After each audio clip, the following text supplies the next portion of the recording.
Welcome back to Streamline Entertainment. I think this case of Jay Slater going missing gets very, very interesting. We're going to go to a video that Haley commented on some days back now, over a week ago, but I think this is quite interesting what she has to say here in Jay leaving the club. Also, I think when we actually look into who was round Jay and names mentioned, this gets more sinister as it goes along. And also the messages that Debbie, Jay's mum, was receiving. It does make sense in the second part of the video, and I'll tell you why. First of all, let's just see this video because this is quite important, what Haley Comet has to say. And I'm afraid to say, people, that I think the more we look into this case and discover, I think the darker it gets with big time people involved.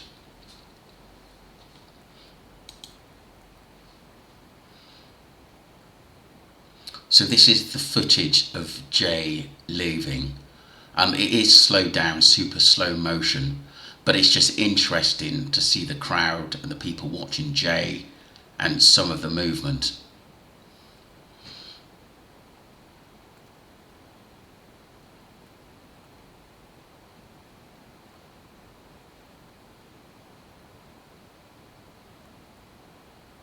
And what I did notice, a hell of a lot of people were watching Jay, and I think there were a lot of people who knew who Jay was, who were from that area as well. And I think there was a lot of like northern connections as well who knew each other through the gang scene.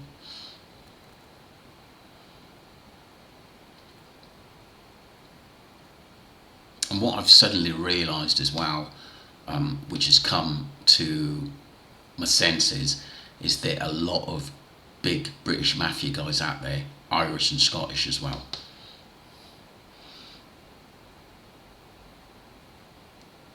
So guys, I'm going to state here that this is speculative because I am just asking a point and just saying what it could be. So obviously it is speculation, and right now we're trying to build a picture of what happened in the club that night.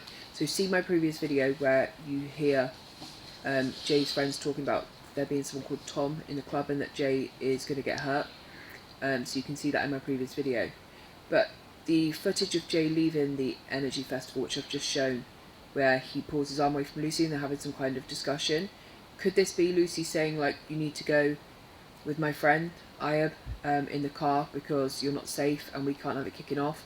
And Jay, I think that's kind of possible that Lucy had contacted Ayub to actually possibly help Jay out, because she realised that Tom Hilton's friends were there and going to deal with Jay in a big way. Maybe this is why she left early, because she realised the severity of what was going to happen. And this as well, what Haley's saying, is definitely sounds like a setup to me. Jay's like, nah, I want to stay with you guys. And it's kind of like a discussion about, you know, Jay going with Ayub to be safe, not knowing that he was actually going to be handed off to someone else at a later point. Because we do know there is the footage of the second car arriving at the Airbnb shortly after Jay gets back there with Rocky. And we also know that then Ayub updated his statement in the newspapers to say, oh yeah, no, someone did knock on the door. It was a neighbour asking me to move my car. Like, have we missed all of these little bits all along? No, but like I said, we didn't even know who these people were that knocked on Ayub's door. And if Rocky said that, basically, that he slept in the car, wouldn't you think they would knock the window and tell the guy to move the car? Or did Rocky go in and thinking, I'm not sleeping in the car now, I'm going to get into my bed? But we know there was other people, 100%, that are with Ayub and Rocky, because they were two cars that came back to the Airbnb that night. But again, no evidence that actually Jay was there. There's a possibility I would say, in my theories and what I've heard, I'd probably say no, he didn't get there. But there is another side of it, that there is a possibility that he may have been taken back there, because people mentioned all the flies near the door. The Airbnb has other rooms, underground apartments, so it wouldn't be beyond suspicion that that may have happened.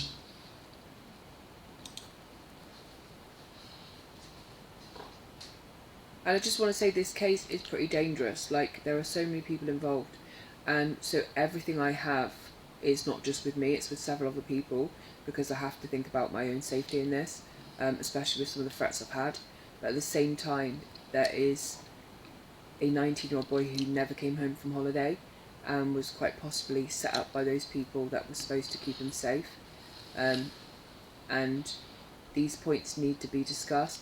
And even if it was that Jay went back to that Airbnb and fled from there scared and ended up having an accident, you know, we know Mark Williams Thomas, the investigator, actually said that he had had new intel come in from one of Jay's friends that actually explained why he'd left in such a hurry. So that could also be it, that he had fled just in fear. I agree. At the end of the day, I do something. The way he got up, Jay, I'm wondering whether he knew that basically he'd been set up. He was shocked to see a few people in there that maybe is his arch enemies. What I did understand is there seemed to be a lot of people from Jay's area and actually knew who he was as well. And Lucy going early as well makes me think she knew what happened and didn't want anything to do with it. Brad going as well. Brandon's, the way he was acting in the club, as though he was scared and didn't want to be involved in the situation, and that's why I think he hasn't actually said a word. But this is starting to make sense. But there's something else I actually come across as well.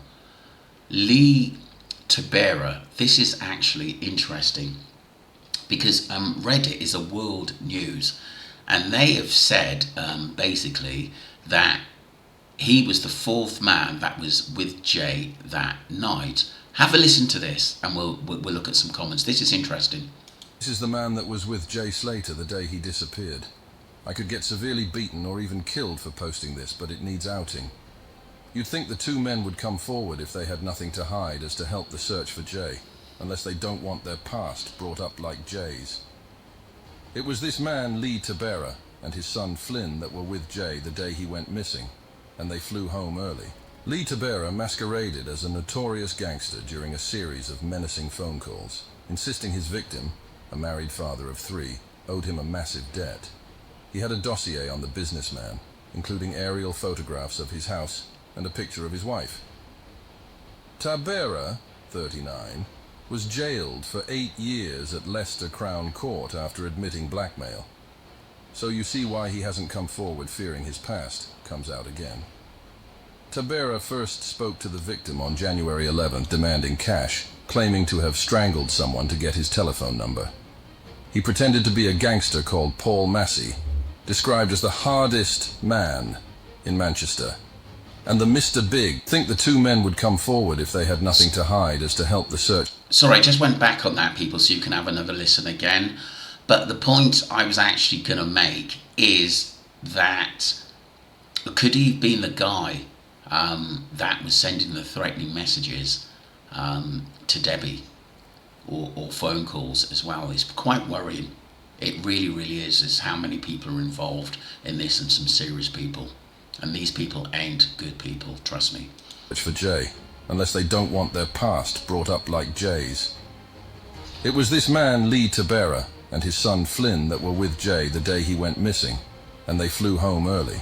Lee Tabera masqueraded as a notorious gangster during a series of menacing phone calls, insisting his victim, a married father of 3, owed him a massive debt. He had a dossier on the businessman, including aerial photographs of his house and a picture of his wife. Tabera, 39, was jailed for 8 years at Leicester Crown Court after admitting blackmail. So you see why he hasn't come forward, fearing his past comes out again. Tabera first spoke to the victim on January 11th, demanding cash, claiming to have strangled someone to get his telephone number. He pretended to be a gangster called Paul Massey, described as the hardest man in Manchester, and the Mr. Big of Salford. Tabera told him, "I can come to your house with 50 guys." He told the businessman, "You now know who you're messing with. I know who you are. I want the $1 million back." Tabera, in one of several calls made on unregistered phones, also said, "You're not taking this seriously. I'm going to kidnap or take members of your family." Guy sounds dangerous. This guy sounds like he doesn't mess around. This is interesting. Let's look at some of these comments because I've read through some of them.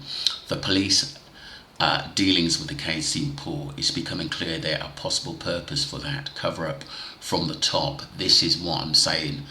I think this is one of the reasons why I think people who are getting close to this case have been threatened and threatened to stand down. It makes you wonder if law enforcement has a business deal to protect, especially out there. I think you're correct there. Now I hope this investigated by the family. It can't be easy seeing all these suspicious links for family, but it's not easy thinking a young lad may have lost his life in relations to this, and some are getting away with crime. RPG. I hope answers come soon to fill in the gaps. That's supposed to say. This is all I could find online. A comment posted on Mark Williams' video of him saying he has a photo of the other person at the Airbnb and asked them to come forward. But the problem was, he did, but he didn't come forward, and I'm wondering why he didn't come forward. I think that person that he had a picture of may have been Lee. This is interesting. I've been seeing the initial LK or LT on a lot of YouTube videos over the weeks as someone was there that night. I'm pretty sure it was LK, but either way, I think, is this the bloke? Lee Kenneth Tabera. Fits the MO of the guy in the video. Guy in his early 50s from the Greater Manchester area is also involved in clubbing scene similar to the Hodgson family. And you could find this information. People take a picture or look at it yourself. LancashireTelegraph.co.uk news. I do think we're on to something. Known criminal, kidnap, extortion, involved in logistics and clubbing, in exactly the type to be doing criminal activity on the island like Tenerife. The GoFundMe, initially set up by Lucy, supposed missing drugs, and all the confusion, especially from Debbie, about a possible kidnap early just raises my suspicion as a setup went horribly wrong. This is what I'm thinking. Now we're hitting the nail on the head. I don't think Jay was actually meant to die. I think that they just wanted to scare him, maybe threaten him, injure him, but then they realised that Jay may talk and maybe get rid of him for things he did before. It wasn't just what I've heard and the messages I've received from people who actually know the two sides of Tom Hilton's side. It wasn't just what happened with Tom Hilton. It was a lot more than that. Arguments, Jay's family house being smashed up, Jay gloating about what he did to Tom Hilton. It was many, many things. Jay finishes a sentence earlier. Arguments, little fights that went on and on after that. Sometimes there were people their age coming out sending me messages, and I didn't take it seriously a couple of months ago because it wasn't relevant at that time. But now it is, people. This is very, very interesting, and I can understand why Hayley Comet has said what she did, because there are big time people involved, and this tells me why I think that people are afraid to come out with information, because there's so many people involved in this. And the other thing is, wow, us talking about it, we are probably gonna find a lot more out of missing people, or people who are being threatened, or giving confidence to actually people coming out and telling us more stories, not maybe about Jay Slater, but what's happened to actually someone else. And I think this is a big operation that has been going on for many years. Extortion, people being threatened, beaten, even killed. So it wouldn't surprise me this is why Brandon's not talking, and it wouldn't surprise me that Brad did have black eyes and took a bit of a beating. And I think that Abe and Rocky are just the middlemen who are there to cover stories. But it's funny how Abe got out of there pretty quickly, and he hasn't been back to Tenerife. I know he's been other places, but he hasn't been back to Tenerife, and he's never told us why he hasn't been back. Is it because so many people look at the case in the holes, and the top guys there are not very, very happy? Their names, or people, people now talking about who else could be involved, because that's the way we're going. So someone else, this leader bearer was evidently one of the four, yes, known by, reckoned there was 4 men that left with Jay that night. And seeing his video really scared me to think he was there and in some way involved with Jay. He looks like a real thug, and why would he be there? Maybe he was doing the drug rounds at the rave strip with Abe and his buddy, and was going back to the Airbnb to discuss the business stuff. Or maybe he didn't actually go back to the Airbnb. Interesting. People, I do think there's a connection there, a massive connection there. The photo of Abe wearing a pink t-shirt sitting outside chatting to the guy, it has been suggested elsewhere that it may be Tom Hilton, but could it be either Flynn or Sonny Wilson? We know Sonny Wilson was there. I don't really know a lot about this guy called Flynn, to be honest with you, but I've had private information that he was there as well. The son. Have seen the name mentioned a few times now.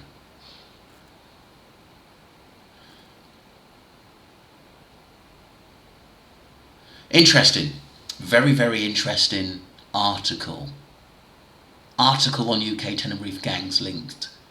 This is interesting to the Sun. There's a lot of information on Reddit, so please go to there, people. So this article wants to say, I'm unable to say if the network has anything to do with Jay's disappearance, but remained open-minded as we continue to investigate. It comes as convicted drug dealer Abe Kazooian was one of the final people to see Jay after the pair stayed the night at the Airbnb together before Teen walked off alone and vanished. There's a lot of information out there. So someone else went on to say, it does make sense to me that Tom Hilton's dad could have connections to this Tabara bloke. I'm from Salford and I've lived in the area for pretty much all my life without knowing names. I do know there are gangland links to them parts of Lancashire. Just speculating. I think they are starting to fall into place for those of us who feel the need to read between the lines and think Hilton is stood right next to Slater. In that video, it's obviously in the green him in the green shirt. What an interesting scenario. And do you know, I think we're really looking out of the box here. I think if we just rely on, I know there's so much to look up, but if we were looking at that, it was payback time and the connections in that area, it would make sense. And I think there's some big time criminals involved in this. And I think people who know what happened are told to keep their mouth shut. And someone did actually mention, Donya, that the club owner didn't want anyone talking about it or taking videos, and it makes you wonder why. It makes you wonder why. A mention of some names including Lee on comments under Quack Quack post, and we know Quack Quack is another word for bang bang. Do you know what I mean? Which is interesting, and someone actually told me that. So who is this, and why do you think he was there? Some facts of context would help. I don't think just putting stuff on there randomly is helping the discussion. Yeah, that's fair enough. That's fair enough. That's fair enough. But some of this information, I think it's quite viable on the J Slater case, and it just puts a few more names out there and keeps us searching for justice for Jay. But what I've discovered is there's some really, really nasty pieces of works which are all interlinked into Jay's disappearance.